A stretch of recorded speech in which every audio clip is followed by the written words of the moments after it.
This is part 2 of the series of how to set up your laser.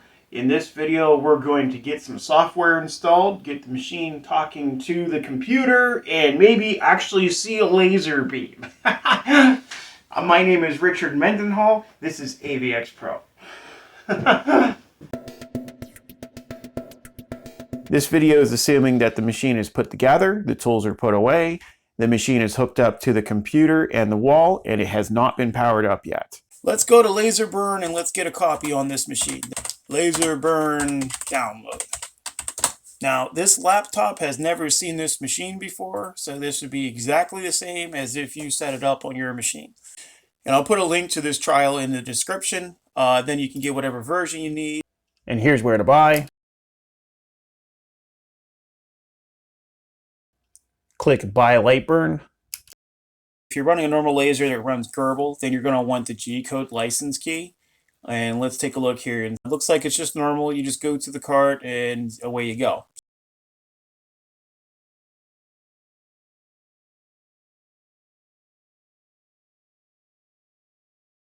So it's downloaded. We're going to go ahead and open it up. Installation is pretty easy. It's just normal stuff.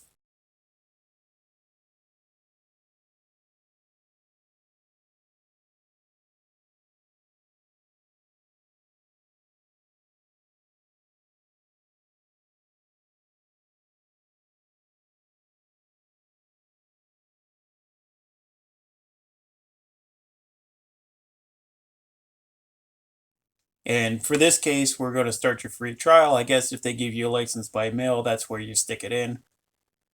Trial activated. Welcome to LightBurn. Let's see if it'll actually find the laser. We're going to go ahead and power the machine on. You want to make sure that that SD card is plugged in. Not really sure why, but I understand the machine won't run without it. And you don't really use it for anything, I don't think. But if you don't have that thing plugged in, it won't run. So make sure it's in there. I had an issue with this machine where when I first hooked it up, this cable wasn't entirely connected. It looked and felt like it was, but it's just, you know, quality issue. Here's an early release of the LM3 motherboard. See how crooked the cable connectors are? And how much flux is all over the joints?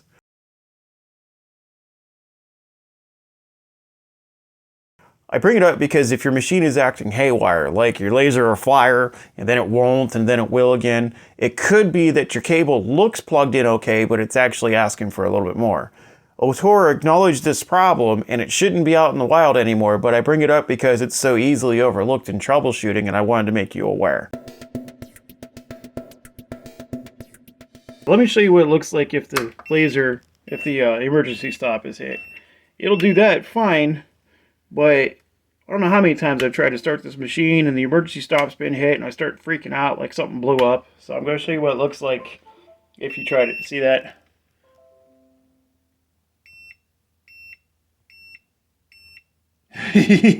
So that's how you know if the emergency stop is kicked. I think it beeps 5 times, and just turn the power off and flip that, and then spit whatever. God, I can't find my words today. So the machine will home. It does it very, very painfully slow. The blinking blue light means, I think it's work in progress, that it's doing something.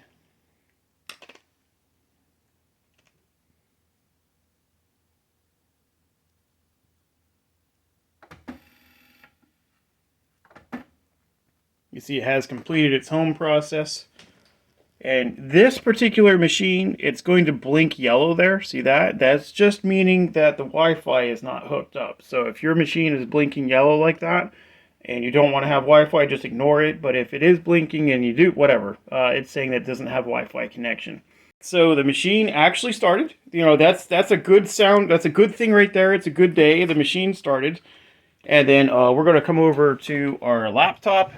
Let's try clicking Find My Laser.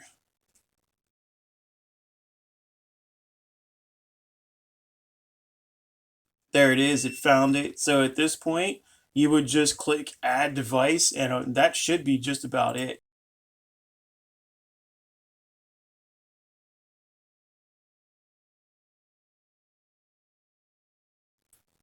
We're going to go GRBL. We're going to go serial USB. What would you like to call it? We're going to call it manual LM3. And what are the dimensions of your work area?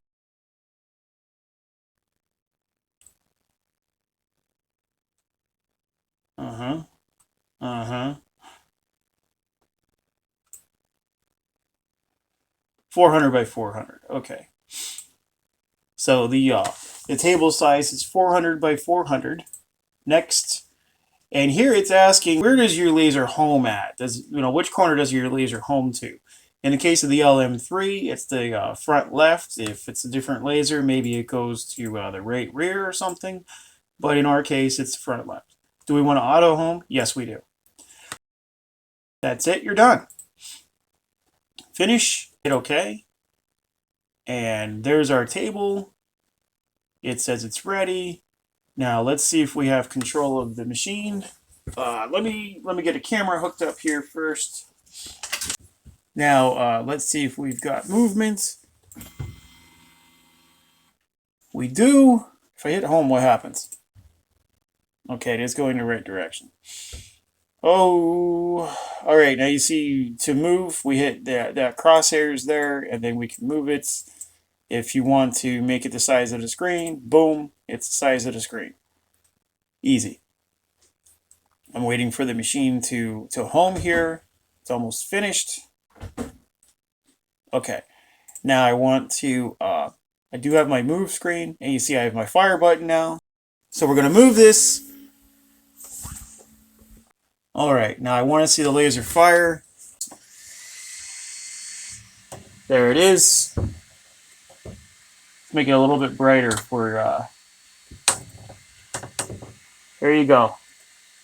There's a working machine. So next up is installing GIMP, because I use GIMP nonstop. It's like a free Photoshop, and so we should just go ahead and install that right now. And you're going to go to download, current stable version, download it directly. It's downloading. It's a pretty big download, but like I said, I use this program as much or more than LaserBurn, so I'm walking you through getting it put on your machine. If you don't want it or you got Photoshop, fine. And I'm going to show you how to use GIMP with the laser. This series is as much about using GIMP as it is LaserBurn. GIMP has completed downloading, so we're going to go ahead and open it up. We're going to hit install for all users. And you're just going to install it. There's nothing special about it. This is just getting the software set up, getting all of us on the same page so that we have the same software.